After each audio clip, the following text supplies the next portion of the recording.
మేము మొదటి నుంచి కూడా పార్టీ పరంగా వద్దన్నాం. సర్పంచులలో పార్టీ ఎక్కడ ఉంటుంది? ఇది ఇండిపెండెంట్. ఇది పచ్చి మోసము, అబద్ధము, మభ్యపెట్ట మాటలు. ఇది సర్పంచుల పార్టీ లేనే లేదు. ఇన్ని రోజులు ముఖ్యమంత్రి గారు ఎక్కడ క్యాబినెట్లలో తీర్మానం ఏం చేసిండు, అసెంబ్లీలో తీర్మానం ఏం చేసిండు, జియో ఏం చేసిండు, మంత్రివర్గం ఏం తీర్మానం చేసిండ్రు? చట్టబద్ధంగానే బీసీలకు 42% ఇస్తామని 10 సార్లు ప్రకటించారు. మంత్రులు అయితే ఎక్కడ కలిస్తే అక్కడ ఎవరికి వచ్చేస్తే కూడా చట్టబద్ధంగా అన్నాడు. కానీ ఈరోజు ఒకటేసారి మాట మార్చి పార్టీ పరంగా అన్నాడు. ఒకటి సర్పంచులకు పార్టీ పరంగా ఉండదు. ఇది జూట మాట, అబద్ధము, మభ్యపెట్టడం, మాట తప్పడం, మోసము, దగ, నిలువున ఈ కులాలను సమాధి చేయడం.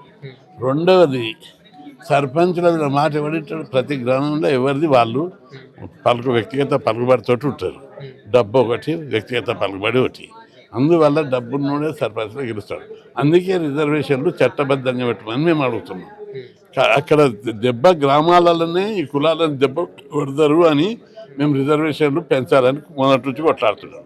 ఈ విషయంలో రాజీ లేదు. అందుకే ప్రభుత్వం ఎట్టి పరిస్థితులు దిగాలి. మోసం చేశారు, మభ్యపెట్టారు, అన్యాయం చేశారు, పైగా అవమానం. మొదటిసారి జీవో నెంబర్ 9 ఇచ్చారు. అందులో 42 అన్ని క్లియర్ ఉన్నాయి. మళ్ళీ దాన్ని మార్చే అధికారం అసెంబ్లీకి ఉంటుంది లేదా కోర్టుకు ఉంటుంది. కోర్టు జడ్జిమెంట్ ఒక దిక్కు నడుస్తుంటే వీళ్ళు జీవోని ఎట్లా మారుస్తారు?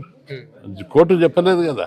పోయిన అసెంబ్లీలో సమావేశం పెట్టి అందరి మధ్యలో 22 అన్నాడా? అట్లా కూడా చేయలేదు కదా. ఒకవైపు అసెంబ్లీని మావే పెట్టిర్రు, ఇంకొక వైపు కోర్టుల కేసు ఉండగా దాన్ని పక్కకు లెక్క చేయకుండా చేసిండ్రు. న్యాయపరంగా చట్టపరంగా కూడా ద్రోహం చేసిండ్రు బీసీలకు. కాబట్టి దీన్ని ఎట్టి పరిస్థితులు సహించేది లేదు. మార్చుకోవాలి. ఈ జీవను విత్డ్రా చేసుకోవాలి. 42 చట్టబద్ధంగా ఇవ్వవలసింది. ఆగు, నువ్వు ఇన్ని రోజులు ఆగిన 2 years ఆగిన ఇంకొక 1 month కోర్టులో జడ్జిమెంట్ వస్తుంది కదా. ఎందుకు అంటే కోర్టు నిధులు ఎప్పటిదాకా మార్చి 31 దాకా ఉంది డేట్.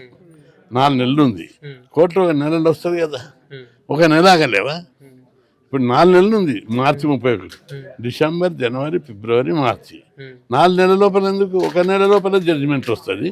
1 నెల రోజులు ఆగుతానే అంటే నీ ఉద్దేశం ఏంటి? ఒకవైపు న్యాయస్థానాన్ని పక్కకు పెడతావు, ఇంకొక వైపు అసెంబ్లీలో చట్టం పక్కకు పెడతావు. బీసీలకు అన్యాయం చేయడానికే తలపెడుతుండ్రు. క్లియర్గా ఉంది. అందుకే ఉద్యమాన్ని పెద్ద ఎత్తున ముందుకు తీసుకుపోతాం. ఎల్లుండి నుంచి దీక్షలు, ఇంకా రాస్తారోకలు అన్ని. మీరు ఎన్ని పోరాటాలు చేస్తున్నా కూడా ఒకవైపు నోటిఫికేషన్ విడుదలైంది, ఇప్పుడు మా పోరాటము ఈ వీటితోటే కాదు, ఎన్నికల మీద ప్రభావం చూపుతుంది. ఒకటి వాళ్ళు ముందుకు పోతుంటే కూడా విత్డ్రా చేసుకోవాలని వైపు రిక్వెస్ట్ చేస్తున్నాం, విజ్ఞప్తి చేస్తున్నాం. వినకుండా ముందుకు పోతుంటే పొమ్మం, దాని ప్రభావం లాంగ్ రన్లో ఉంటుంది. మొత్తం వ్యవస్థ మూలాలనే కదిలిస్తుంది.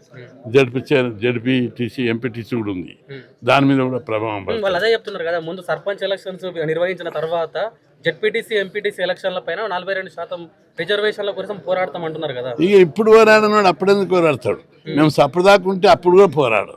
అందుకే ఇప్పటి నుంచి పోరాడతాం తప్పనిసరి. ఎందుకు బ్రహ్మ పదార్థం? పోరాటం చేసి ఒక్కొక్కరిని వంగబెట్టి తెస్తాం. అన్ని రాజ్యాంగ వ్యవస్థలు అందరినీ దించుతాం కిందికి. అందుకే కదా ఈ పోరాటాలు. మొన్న ఋషులు బంద్ అప్పుడు అట్లా ఎన్ని జరుగుతాయో. ఓ యుద్ధం, ఓ వ్యవస్థలో సమూలమైన మార్పులు రావాలంటే పెద్ద పోరాటాలు, పెద్ద త్యాగాలు కావాలి. ఇప్పుడు వచ్చిన మార్పు మేము పోరాడి హాస్టల్ పెట్టించినాం, గురుకులాలు పెట్టించినాం, ఫీజు రియంబర్స్మెంట్, స్కాలర్షిప్లు, రిజర్వేషన్లు పెట్టించినాం. దీని మార్పు కనిపిస్తుంది వ్యవస్థలో. ఈరోజు ఒకప్పుడు మన తెలంగాణ అపార్ట్మెంట్ గట్ట దగ్గర ఎవరు ఉంటుంది? పాలమూరు లేబర్, శ్రీకాకుళం, ప్రకాశం జిల్లా లేబరు, రంగారెడ్డి లేబర్ ఉంటుంది. ఇప్పుడు ఎవరు ఉన్నారు? లేబర్ రోడ్డు ఏష దగ్గర, అపార్ట్మెంట్ గట్ట దగ్గర ఇప్పుడు ఎవరున్నారు? ఛత్తీస్గఢ్, ఉత్తరప్రదేశ్, బీహార్, ఒరిస్సా లేబర్ ఉన్నారు. మన వాళ్ళు ఎక్కడ చదువుకుంటున్నారు అంతా. కాబట్టి వ్యవస్థలో మార్పు తీసుకొచ్చాము. ఇప్పుడు రాజకీయంగా మార్పు తెస్తే పాలకులు అవుతారు. ఓటేసేటోళ్ళు పోయి పాలకులు కావాలనేది మా ఆశయం. అంటే గతంలో ఈడబ్ల్యూఎస్ రిజర్వేషన్ ప్రకటించినప్పుడు ఒక ఎస్సీ కానీ ఒక ఎస్టీ కానీ ఒక బీసీ కానీ ఎవరు కూడా దాని మీద వ్యతిరేకత మాట్లాడలేదు. ఇలా బీసీలకు 42% రిజర్వేషన్లు ఇస్తామంటే ఎందుకు అంటే ఇంత వ్యతిరేకత? ఇది బీసీల యొక్క గొప్పతనం. అప్పుడు వ్యతిరేకించలేరు, ఎదుటోనికి ఇస్తుంటే అది తప్పుడు నిర్ణయమైనా వ్యతిరేకించలేరు బీసీలు. వాళ్ళ గొప్ప మనసు అల్లది. పోన్లే తినని తమ్ముడు అన్నలే కదా అని మా పెద్ద బ్రదర్హుడ్ తోటి మా దాని మీద వ్యతిరేకించలేదు. ఇప్పుడు చిన్న తమ్ముళ్లకు రిజర్వేషన్లు వస్తే పెద్దన్నలు కోట్లకు వేసేయడం న్యాయమా? మీకు ఇచ్చినప్పుడు మేము అడ్డుకున్నామా? రెడ్డిలకు బ్రాహ్మణులకు రిజర్వేషన్లు పెడితే మా వాళ్ళు అడ్డుకోలే. తినని మా అన్నలే కదా, తినని మా సోదరులే కదా. మాకు ఇచ్చినప్పుడు వాళ్ళు అడ్డుకోవడంలో ఏమైనా నీతి, న్యాయము, సమతుల్యత, సామాజిక న్యాయం ఉందా అని అడుగుతాం. ఒకవైపు బీఆర్ఎస్ ఏమో కాంగ్రెస్ దోష అంటుంది, కాంగ్రెస్ ఏమో బీజేపీ దోష అంటుంది. అసలు ఎవరు దోషనో అర్థమైంది. అంటే నేను ఇక్కడ అందరి మద్దతు మాకు కావాలి. నేను కార్యసాధకుని, నా బీసీలకు రిజర్వేషన్లు కావాలి. అందుకని నేను ఎవరిని ఏ పార్టీని విమర్శించాను. అందరి సపోర్ట్ తోటి 42 సాధించాలి. ఎవరు వస్తారు ఎవరు రారు ఇప్పుడు బయట పడతారు. మనం చేసే ప్రోగ్రాం వల్ల బయట పడతారు. వాళ్ళ నిజ రూపం బయటకు వస్తారు. చివరిగా చెప్పండి, 42% సంబంధించిన రిజర్వేషన్ తగ్గించి 22కి పెట్టారు. అంటే ఆల్రెడీ రిజర్వేషన్ కూడా ఖరారు అయిపోయినాయి. ఇప్పుడు మీరు అడ్డుకుంటారా, ఏం చేస్తారు? ఇప్పుడు ఉద్యమం చేస్తున్నాము. ఇప్పుడు సర్పంచులది విడ్రా చేసుకోమని అడిగినాం. ఈరోజు దాదాపు 80 కుల సంఘాలు వచ్చాయి. బలమైన సంఘాలు అవి. పల్లెల సంఘాల శాఖలు ఉన్నాయి. తప్పనిసరి ఇంటాడని మేము అనుకుంటున్నాం. ఆయన ఈ మాట ఇంటాడని. వినకపోతే ఉద్యమం చేస్తాం. దీని ప్రభావం ఎక్కడి దాకా దారితీస్తుందంటే వ్యవస్థలో పూర్తిగా నిడువురా గ్రామంలో చీడిపోతారు. ఓట్ల కాడ కూడా బీసీల ఓట్లు బీసీలు వేసుకున్న తర్వాత ప్రభావం చూపెట్టట్టుగా ఈ ఉద్యమాన్ని ముందుకు తీసుకుపోతారు. ఫైనల్ గా బీసీ సంఘాలకు ఎటువంటి పిలుపునిస్తారు ఈ రిజర్వేషన్ సంబంధించి? ఉద్యమం తీవ్రతరం చేయాలి. ఉద్యమం బలంగా చేయండి.